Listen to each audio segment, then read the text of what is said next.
Great. Well, welcome everybody to the first of the 1350 videos, I guess they are going to be up on the website shortly. Today, I've got a very special guest who doesn't sound like me, doesn't dress like me, but he is a pastor and he is a worship leader. Jimmy, do you want to introduce yourself? Well, my name's Jimmy Cooper. Thank you for having me on here. I didn't know that we don't sound the same. What? I thought we, Yeah, there's a yeah. bit of a difference. Yeah. Well, thank you so much for having me on here. I remember when you first told me about celebrating 1350 years, and my mind was just blown, and it still is. So what a great thing to celebrate. Wonderful. Well, the point of these conversations is to talk about worship, to talk about mission. St. Peter's was, of course, in its early life, a monastery. And we all know that the Venerable Bede, well, most of us will know about the Venerable Bede.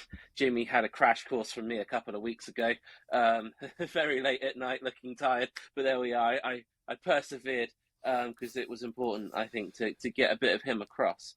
Mm. Of course, one of his things, and one of most of the monastic things, was worship. So, easy question to start off, Jimmy. Hey, worship leader, you do these worship counseling sessions, you train worship leaders, you've got a whole channel dedicated to it. Mm. What is it? What is In three worship? words, Oh, in three words. if you can do it. Let's see. Ascribe worth now. Mm. To God. Well, that's the thing is that I have a channel called Hey Worship Leader, and sometimes non Christians will find me and they may have a problem with the name worship, and they'll say, what's worship got to do with this? Or they may say something like, well, I worship Satan, hope that's okay, or whatever.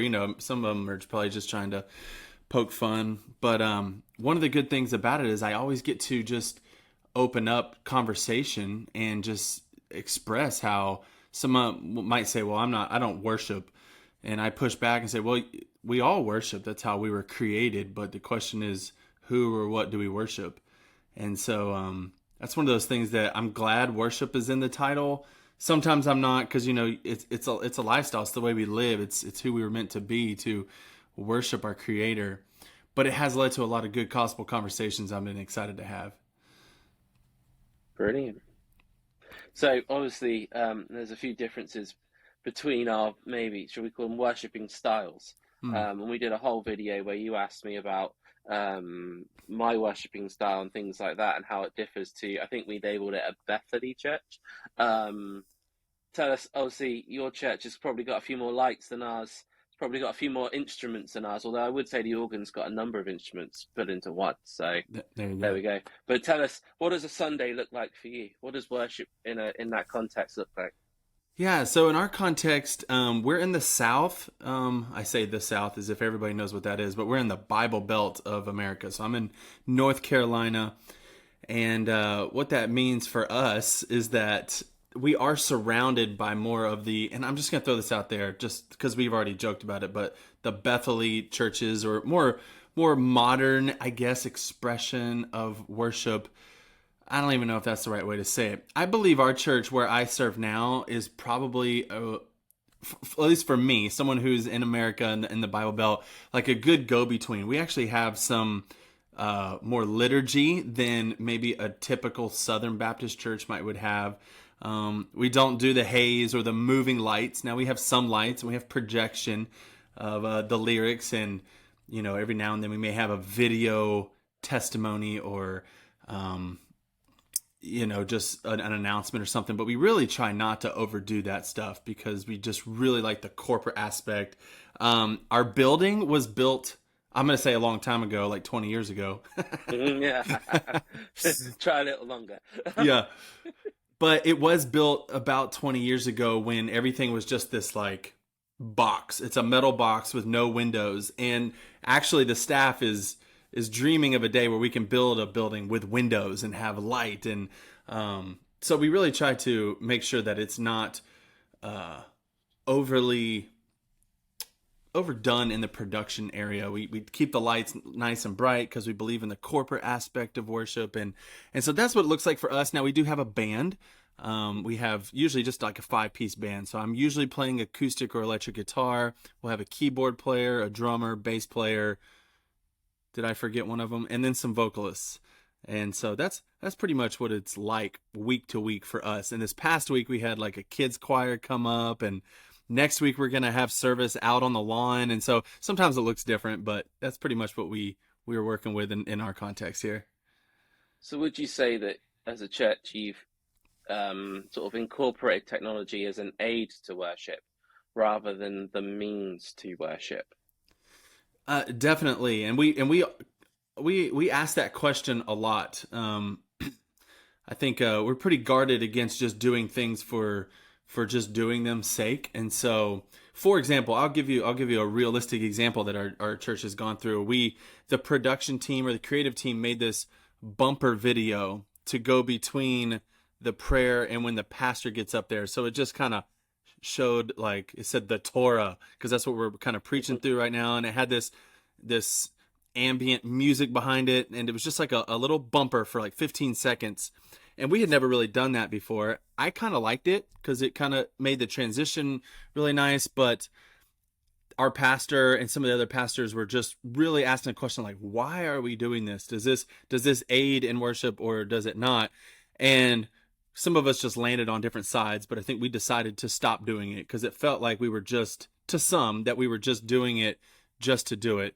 And so others of us were like, okay, we don't want to be a hindrance. And if this is not the place to do that, that's fine. If you want to do it, go to another church. So all that to say, that was just gosh. yeah, no, I'm just kidding. But You got a line. It was just one of those things where it's just an example of something where we were doing something that wasn't really had a right or a wrong attached to it, but we were asking the question, does this aid in worship? And for some it didn't. And so we're willing to cut things like that if it just doesn't work. No, that's really interesting. I remember being young and being in a church that was sort of more akin to what you're used to. And I used to think, we're the children of God, the children of light, and we're worshipping in the dark. Yeah. And it Yeah. just used to, and I think my friends got sick of me saying, we're worshipping the dark and we're children of the light. Like there's an issue Hmm. here. Sorry, I keep looking over there. I don't know why. So yeah, it's one of those amazing things that, you guys could go and just knock a window out in one of the walls. That could be Yeah. something. Yeah. Maybe There you one go. day. With your guitar to sort of, Yeah. well, Just maybe start not going at it. Hendrix it. So, um, for those in the church who don't know who Hendrix is, he was in the 60s. He played a guitar. He was really cool. Hmm. Yeah. Although, who Maybe am I, I, maybe maybe I should look him up. I don't know. yeah, maybe you I should. can learn. I can Good, learn something. good Christians don't listen to rock and roll, right? So, um, so continuing along that theme, obviously David in the Psalms sing a new song unto the Lord. Hmm. So maybe taken more literally in some churches than others. We're still saying, the hymn book are new songs. Some aren't. And David talks a lot about using multiple instruments and upon the lyre and upon the harp and upon all these different things. What would you say is the verse that you go to that um, encapsulates what worship is for you in a scriptural sense? Yeah, I think of what is it, Colossians 3:16. I didn't look it up. I think is one, the very famous one where it's like sing song when you gather, sing songs, hymns, and spiritual songs, and it's in Ephesians 2. And I gather from that even though we talk, like David speaks of using instruments and different things, there's nothing wrong with that. But I feel like the main call for the church is to sing. When we gather, it's the singing that is the mandate of the church, to sing. And I've been thinking a lot about that lately, because just like a video or the lights can maybe get in the way of worship, I think a lot of times music can get in the way of singing. And so there's something different about when we gather in a corporate setting. There's something that happens when we unite at this special time to sing back to God, where we're encouraging one another with our words and the truth of the gospel in the songs that we're singing, but we're also like uniting.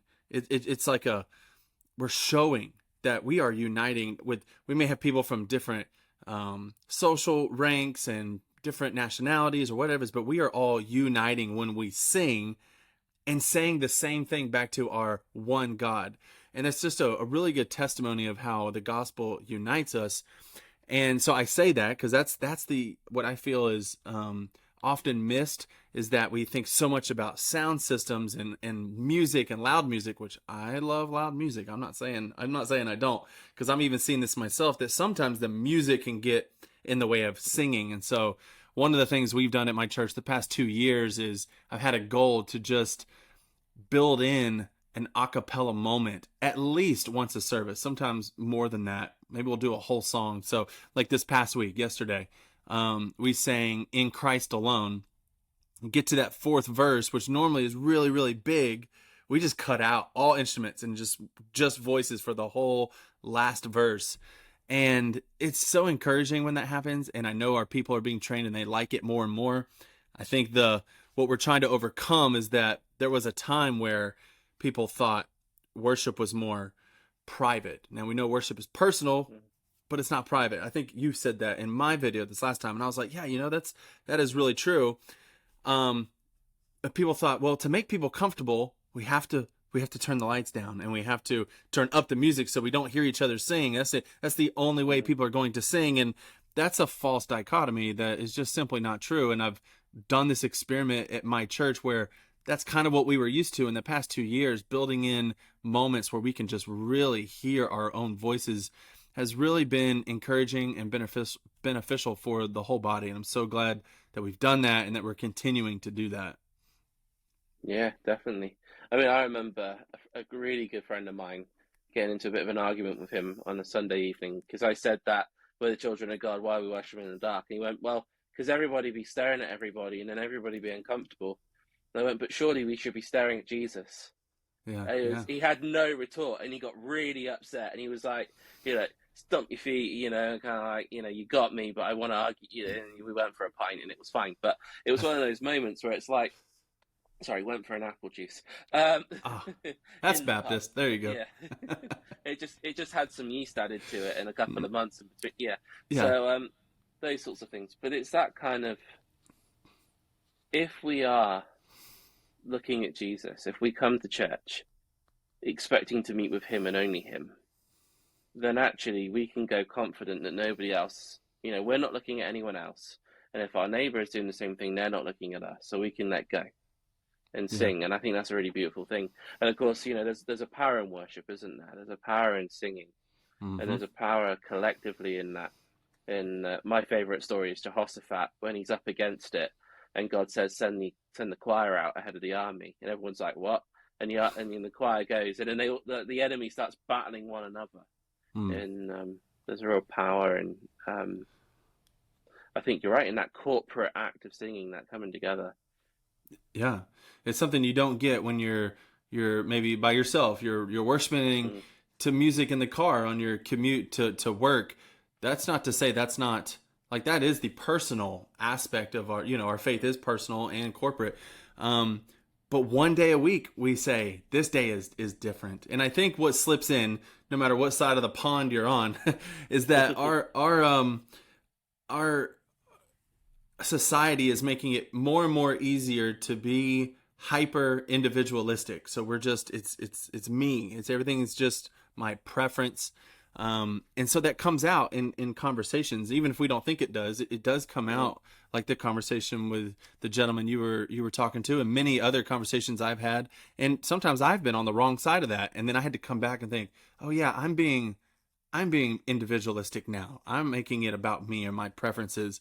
And so I've really had to step back and think, what are we called to do when we gather? What are we called to do? We're called to sing and to open a word and pray. And, even as we read the scriptures, I will often do corporate readings. So this may be something normal for y'all, but it's not always been for us. But we'll read together. And it's just hearing each other, not necessarily sing, but just read and speak the truth of the gospel reminds us that, yes, it's a personal relationship, meaning salvation doesn't come on the coattails of anyone else, but we are the bride of Christ. It's not like I'm a bit of bride and you are over here. It's just that we are collectively the bride of Christ, and that's what we're celebrating today. And so I try to use that language a lot as well, just to pull people out of themselves, out of their individualistic week that they've been in, and hopefully be disruptive enough to then do what you said, like, oh yes, Jesus, he's the reason. He bought us. We are his bride, and it really forms our worship really well, I think. No, that's really wonderful. So, what are some of the joys of your ministry? You have a particular role within the church that, maybe in your context that there are more people involved. It's not a priestly led ministry as such. There's, we touched on this in the other video. There's more of that sense of a priesthood of all believers. Mm. Although I would say we have that, but in a more diverse way, because Right. there's room for these things. But how does let's start off here. How do you plan for Sunday? What's one of the first things you need to do as the worship leader? So at my church, my main job is to facilitate the singing. So my job title is minister of worship, which we've gone around about that because worship is not just singing, but my Mm, portion is mainly about the singing and other aspects of the liturgy in our service as well. As far as we have a public reading of scripture moment where a text that will be preached on or a complementary text. Sometimes we're preaching the Old Testament, we'll read a New Testament bit that goes with it. I'm in charge of scheduling that, and as well as just down to our welcome and announcements and the benediction and scheduling all those people. And so, but my main focus is the music, and so that's where I start. I usually know what the message and what the text will be that will be preached on, so I can go ahead and be reading that and kind of pray through that and figure out what songs need to be sung. And I usually pull from a catalog, a library of songs that have we've pre gone through. I've spent time, and I try to keep, I don't know, like 50 songs or so on that list. And some of them I have like different categories. So these are all hymns that we are singing right now, and these are all more contemporary. And as we start to write originals or whatever, and so I start pulling from themes and songs that will go together. And I also, that's the spiritual side of it. But then the other side of it is I'm like, who is my band this week? And who can play this song versus play this song? And, just trying to see talent level. But the joy, you mentioned, like, what are the joys? I think the joys for me is getting to do music because I love music, and getting to do it from like a pastoral um, a pastoral nature rather than like an artist. So you guys don't know me, maybe not, but I'm not an artist as far as like I'm putting out my own music. I have met worship leaders like that, and so to me, I think that's an added challenge of trying to navigate the difference between performing and then leading worship. And I've seen mm, that, and so I've even been pushed more towards I personally don't even want to be a performer because I don't think God has put that passion in my heart, but it also helps me steer clear of trying to make any bit of Sunday morning about me. And so those are the joys. And I think the other part I would add to that is just the people on my team and the people in the congregation. I love sharing the stage with other people on my team.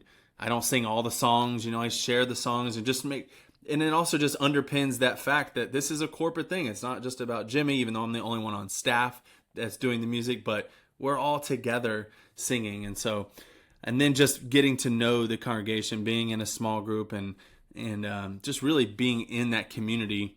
And I say that because I've been here at this church about 6.5 years now. And so, when you're new coming in, it's you just have a job to do, but you don't really know the church well yet. You're starting mm. to get to know them. And I'm at a point right now where I'm just really loving ministering to people and not just doing tasks, if that makes sense. Well, you mentioned you've been there roughly sort of 6 years. How do you sort of get into something like this? Because there are churches like yours here who would have paid worship leaders, but it's not sort of, I guess you don't grow up in school going, I want to be, you know, Right. not necessarily everybody will, some might, I grew up wanting to be a priest. I'm the anomaly. And That's it. Yeah, tongue tied. But yeah. was it something that from a young age, you knew that, worship was a key thing in your life and it was a route you were going to take? Was it something you went to school for? Did you do sort of a music degree? But was it something that, one day you saw the ad in the paper and went, "Do you know what? God's placed something in my heart to do something in his church and this could be it." How does this sort of thing happen for someone? Yeah, I think everybody's story is different. Mine is I got thrown into it. It definitely was not a passion of mine from a young age. I wasn't even really musical until after high school. I started playing guitar after high school and just playing, and I was very inspired to learn the guitar, not for any spiritual reasons. They were all selfish, motives. But I'm glad I did, and I know that I just look back and I see God's hand in my life putting me in the right positions to Mm. somehow make the right decisions to get me where he wanted me, even though I would have probably gone kicking and screaming if I'd have known what he was up to, kind of thing. Yeah. Um, but yeah, I started playing guitar, and I played guitar for our Sunday school class, just bringing it in and just singing some simple songs as I was learning. And then someone said, "Hey, we're starting a youth band, not youth, it was more college age service on Saturday nights, and we need an acoustic guitar player." Whoever needs an acoustic player, looking back, because normally you need like a drummer or a bass player, and everyone around here plays acoustic, but they needed an acoustic player. I came and played, and it just so happens that translated into me end up leading that band. And so I got thrown into it, not even knowing what my job was as a worship leader. And I left that. We did a Sunday morning thing and eventually went out to plant a church. And I made a lot of mistakes. My heart was not in the right place a lot of the time, even though some of the time I was trying. But God was shaping me and using me, and really got to my heart one day. And I said, I do want to be trained in pastoral ministry. And so I came to the town I'm at now in North Carolina to finish my undergrad and then start working on my master's. So I'm actually in my master's program right now. I just signed up for my next class a little bit ago, and just taking it slow and doing what I can. But that's how I got into it. So it's not like the perfect picture of at first hearing God's calling or anything, but it was situation after situation that God had me in, and then I did feel like, wow, there's this need. And then from there, that's kind of what sparked Hey Worship Leader. So the channel and the ministry I'm a part of, I noticed that I wasn't trained as a worship leader. I was doing worship ministry for years, but not properly trained. And I see that happening a lot. So what I see is, this is just an insight that I've seen around here, and you can maybe confirm what you think over there. But there's a lot of pastoral training, people who are going to preach, but there's just not as much with the music. And it's almost like somebody will go plant a church, and second hand they'll be like, "Oh yeah, Sunday's coming. We need somebody to do the music," and it'll be an afterthought. Is what I'm trying to say. Yeah. And Yeah. so they end up getting someone like they got me when I was younger, who is not trained, not theologically sound, but I could sing and play guitar. And that happens a lot. And so I feel like that's part of what I feel like the assignment God has me on right now, is to take what I have learned and the wisdom that I've learned from doing things wrong and being around people who taught me good things, is to pour that out to other worship leaders who may not be getting the training they need. So that's kind of like what birthed Hey Worship Leader to begin with. Yeah, no, I totally get that point. I mean, there's a lot of ministries going on, and a lot of, well-intentioned stuff going on, Hmm. but it is almost as if people think the sermon preaching bit is more important, or the way things, priestly bits, they're more important. But actually, the worship of God is sort of, one of the most important parts of our Sunday worship. And actually, that training, even if it isn't sort of degree level or whatever we might want to Right. call it in an educational sense, but maybe like an apprenticeship or those sorts of things is really really key, because you're more than just a performer on that stage. You are leading God's people into a place Yep. that is beautiful and holy. And I've just literally this week handed in my proposal to do my doctoral studies. So Okay. fingers crossed that comes back good. But Yeah. one of the points that was made in one of the books I was reading to write it was that much of theology and much of ministry school is about learning the ministry bits, Mm. but it's not about learning the people. And I think in a way, and this is where practical theology comes alive, and why I have ended up in the practical theology camp as opposed to systematics, which, being a conservative Christian, I really wish I was still, I'm jumped ship, because it's about knowing the people. It's about, and I think being a worship leader, if in a musical sense, enables you to have that kind of contact in a way that being a worship leader in a priestly sense doesn't, because there's always that kind of barrier, like you are the minister, you are the whatever. Mm. Um, but if you're kind of involved in ministry but on the sidelines, it's what I found as like a youth pastor, was that people come up to you and talk about different things than what they will when you're ordained. I think, but then I didn't have the training necessary to cope with that or to deal with that in an effective way. So I think you're right. There's an element of training there that needs to take place. I mean, the apostles did 3 years with Jesus, right? Right. So, you know, the author and perfecter of our faith decided that he needed to train his guys up. So, if it's good enough for them, it should be good enough for us.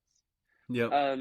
Time is moving on, and I'm conscious that I'm keeping you from a million and one wonderful things. So tell us something a bit about you. What was childhoods might be slightly different between the UK and the USA. What was your favorite thing to play with as a kid? Something Okay. really Yeah. random. Well, it's what's fun right now is that I have two sons. I have a daughter as well. She's a little younger, but my oldest will be 13 this summer, and I have a 10-year-old. Oh, And wow. so I think my maturity level stopped around that age. So now we're all just friends. Yeah, Not you've really, leveled but out. yeah, Yeah. exactly. So I love little gadgets. I've always loved things like I just bought this past 2 weeks ago. We bought a yo-yo and a couple Rubik's cubes, and so we've just been, Mm.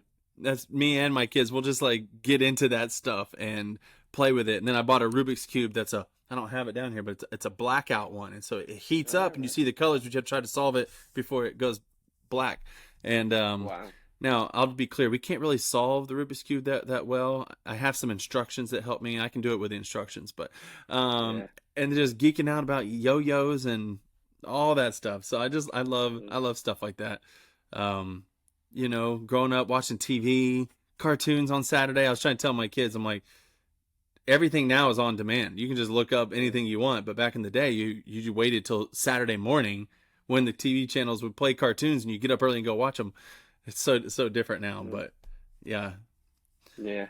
Well, I've had this Rubik's Cube on my desk for, I think, 6 years now, and as you can see, it's it's not solved.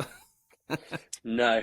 Well, I did this thing I used to when I was a kid, where like it would be solved, and then I'd move it in a certain way, but I'd remember what I did and then move it back. And then I had what we do respite foster care, and I had a child come in, and this is why they're not allowed in my office anymore. Just destroy it, Mm. and I was just like, the frustration, because I know I can't solve the thing. Um, but there you go. There's a similarity. Yeah, Uh, but I'll no, send it's I'll send you the link I have. I found a website a few yeah, years ago and I saved it, and it shows you step by step like what you see. Do yeah. this, because there's a lot of misinformation out there. I know this Mm, conversation has taken a turn from worship to Rubik's cubes, but oh, I it's have a link. important. I'll send Yeah, you. Yeah. yeah. Well, I find worship can be a way of alleviating frustration in your day. So do a Yes. Rubik's cube, get worked up, go to God, and then uh, you know. What was your Hmm. first guitar? You said you picked up the guitar, probably not for worship purposes. Right.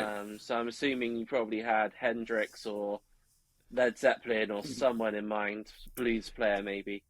Yeah, it's probably more rock. At first, I Rock, I, yeah. I heard Van Halen do the tapping thing on Eruption, the song Yeah. Eruption, and I was just like confused on how that was even a guitar sound.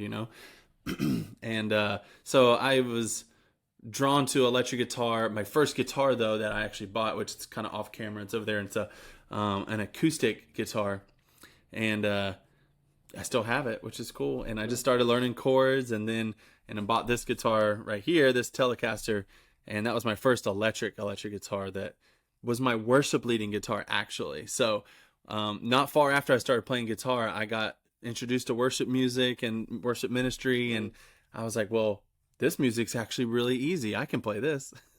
Yeah. So I asked another worship leader what guitar I should get, which amp, and pedals, and he said, get a tuner, overdrive, an amp, and that guitar. And I played that for like 3 or 4 years, and that was it. But then I got introduced to pedals, and that's where all the fun breaks loose. And so I haven't stopped since then. Well, pedals is how I found you, of course. We mentioned this in the other video. Sadly, my first two guitars are no longer with me, but I have the Mm. third, and there's no way I am ever parting with that one because the heartbreak of knowing your first guitar is elsewhere and no longer in your hands is rather rough. But Yes. uh, HX Stomp was how I found you. You've made a million and one amazing videos telling me how to use the thing, and I still haven't mastered it, but I will. So I've downloaded all your presets. For those who don't know, Jimmy makes these amazing presets, and there's a new couple out, a new Expanse pack, isn't there? That's right. So if you've got a HX Stomp or any of the HX or Line 6 stuff, Jimmy's got some interesting videos about those. Mm-hmm. But here lies in the question: why YouTube? What led you? So you learnt the guitar. You were worshipping by accident. Yeah. Into worship leader by accident. Into a paid role, hopefully not by accident. Hopefully there was an application or someone Yeah. like kind of vetted you first anyway, before the paycheck started coming through. Made sure you were a real person, all that sort of stuff. And then a few years down the line, hey, worship leader comes along. How do you? Where was the jump from one to the other, and where was the inspiration for it? Yeah, well, I'll go back and say how I got to the church I'm at now, the full-time job. It was I was part-time at another church and working for the seminary doing construction. So I did construction for years, remodeling different offices and buildings. And one of my professors that I had is a pastor in the area, and the VP of the school texted me and said, "Hey, swing by my office." Not work related. And I was like, uh-oh, am I in trouble? So I went up there and he said, "Hey, do you know Pastor so-and-so?" And I was like, "Oh yeah, I had him as a professor." He said, "Well, they're looking for a worship leader. Are you interested? Would you like to grab lunch with them?" And I said, "No." I wasn't interested, but he was like my boss's way up there. And he said, Yeah. "Well," he kind of looked at me. He's like, "Well, you could at least eat lunch with him, right?" And I said, Yeah. yep, I could eat lunch with him." So, Free lunch. yep, we had that appointment, and he kind of had his spiel. And my wife and I knew I was going to turn him down because I'd already had some other things I won't go into. And I just assumed God wanted me not to be at that church because I needed him to. This is the way God always moves my life, is to like open a door clearly for me. I'm not one to just jump at the quickest thing that may seem better. And so God has to like really open a door. And what's funny is the church I'm at now is called Open Door. But yeah, and it's the job I turned down twice that I ended up taking because we just really felt like God was leading us there, and they've really just taken us in like family. So that's Good. how I got to the church. I had been there a few years and was really able to pour into some other worship leaders and actually send them out through our church planning network. And I remember at the time I was telling my wife, I was like, "Man, if God were to send 5 more guys, I wouldn't have the capacity to keep up with them all." I was already feeling like I was in school, full-time stuff, and I just thought, man, I would love to find a way to pour into other worship leaders another way. So set that aside. I had that desire, and then in 2019, I had a kidney transplant. So I mentioned I was a carpenter. I used to do physical labor on Fridays, which is my day off from the church, and I would go work with my dad, and he still works construction, and get paid pretty well because I was good at construction. I've done it all my life. And when I had my kidney transplant, boss. yeah, exactly. Yeah. Uh-huh. Yeah. And when I had my kidney transplant, that changed all that. I wasn't allowed to do physical labor for like a whole year. And so it all just kind of worked together to, there was another interesting fact that our church building offices burnt down. And I had some personal items in there that I got to, get a little bit of insurance money from. And it was just enough to like buy my first camera. And it all just kind of worked together. I thought this might be, while I have this year that I can't lift anything, to see if doing a YouTube channel and starting a website to help worship leaders could pick up and get off the ground. And so I just did. I jumped in, and it was really difficult at first. And I was just telling this story not long ago how I got my camera and my lights and everything set up, and I wrote what I was going to say, and I turned on the camera, and I just froze. Like it was bad. I was scared because I was like, oh man, I put in so much effort to do this, but now that it's time to actually do it, I didn't know if I was going to be able to. But I luckily through God's grace I pushed through, and yeah, so now I'm uploading on my YouTube channel at least twice a week. I put some shorts on there. You can go see Tim's up there on a couple of videos. I interview other worship leaders, and then it's all the conversations I get to have in the chats and in the emails of just people getting to help them. I do some one-on-one coaching, and yeah, it's a great thing. YouTube is not. You asked why YouTube. YouTube is not like, it's not the easiest thing in the world. It's actually kind of difficult. It's a lot, and God has just blessed it to take off, because a lot of people don't. And I say take off. It's taken off for me. Some channels blow up huge. So I just passed 17,000 subscribers. So that back 3 years ago, I'd have thought that wasn't even possible. So just getting to reach out to worship leaders and do it in that way, I love it. Yeah. 17,000 people subscribe to listen to you speak, and Yeah. to sort of, I suppose, give them what's on your heart and what God's giving you to give them is an amazing blessing from God, but also a tremendous responsibility. Mm-hmm. And I've watched your videos. You've not said anything that's made me go, "Oh, yeah." But how do you sort of, is that a thought in your mind when you're, so you said your first one you wrote a script and stuff. There is a period in all these videos, in all YouTube channels, as people become more comfortable, they become more confident on camera. They not develop a camera personality, but I think their personality comes out on camera more, doesn't it? Yeah. And how do you, in that, for those who may be watching, who may be thinking, well, maybe there's an online ministry here. Online stuff is becoming probably the predominant way of reaching people, even just meeting people nowadays. You think about the amount of people that meet each other on, romantically online, or just friendship groups or online chat rooms, and even in video games, the chat room feature is so much more important now than it ever was when I was young. There wasn't games with chat room features, even online ones, when I was, on the first Xbox. Right. What's that way, or how do you keep it kind of, humble's not the right word, but it's the only one I can come up with at the minute. How do you sort of go about that? Well, I think it's the way it happened for me, and I view it all as a blessing from God, and I really do. Like every time. So I will say, like, YouTube is difficult. I mentioned, and when people say, "Should I start a YouTube channel?" I'm usually like, "No, don't start one," because it's so hard, and the payoff might not be that great. And for me, I had to find a way to mesh my passion for worship ministry, my passion for creativity, and being able to upload videos that I make, and mesh that with also income, because if I wasn't getting paid, then I wouldn't do this. I say that I love it so much, but I have a family, and I have to find a way to make that money. And so, as much as it's not all about the money, I don't care about how much money I make, but I do care that it supports itself enough for me to continue doing it.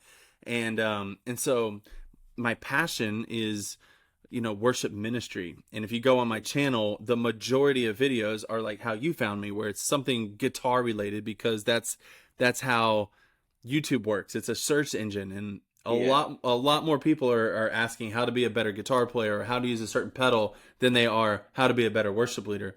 And so you kind of have to play the search game. But what I have really loved and just appreciated is that I view it as a gift from God, is that I'll get emails. I had some this morning even. They said, "I found you because of the pedal, but I just love your heart for worship ministry," or you've really challenged me to be a better worship leader," or maybe they're not a worship leader, maybe they just play guitar, but to view ministry in a different way. And that to me is like a gift that I wasn't expecting. It's almost like on some days I feel like maybe I should just change the name of it and just talk about guitars all the time. I would probably grow faster on YouTube if I did that, but I just feel like that's not the ministry that God has me doing right now. And I just trust him with it. And so that humbleness comes from, it could all just be gone like that. Is these are people like, now me and you have spoken a few times, but people might say something nice one day, but then the next day it's all just on the internet, so people can turn on you. And I just view it as I'm just stewarding this thing that God has let me have, much like I do my worship ministry. And I really try to keep my head around it like that. And I also, like, when money comes in, I have presets like you mentioned, and every time, literally every time a purchase comes through, I get the email. I say thank you, God, like, because I'm just trying to wrap my head around the fact that everyone is a gift. And yeah, so that's just the challenge. I just challenge myself just to make it an act of worship as well, because it could just be gone like that tomorrow. Wonderful. Well, thank you for your time. Thank you for um, all that you've given us this evening, or afternoon for you. It Uh-huh. is evening in the UK. It's abundantly clear that the heart of it is worship for you, Mm. and that's a wonderful thing to hear and to see. And for those who want to find you, it's Hey Worship Leader. That's correct, isn't it? On YouTube, Instagram, Facebook, those sorts of places. Go and check Dot out com. and.com. Oh yeah, there's a website that will show up if my editing skills are any good in the thing.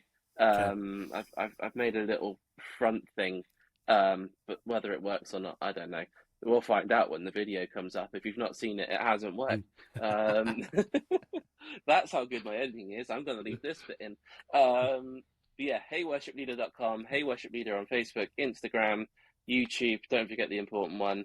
If you play a guitar and you've got a HX product or anything Line 6, go and check out all that Jimmy has to offer for it, because it is a wonderful thing and a wonderful way to support this man's ministry. And I think that's it. Man, I Thank really you all for appreciate it. watching. Yep. Thanks for having me.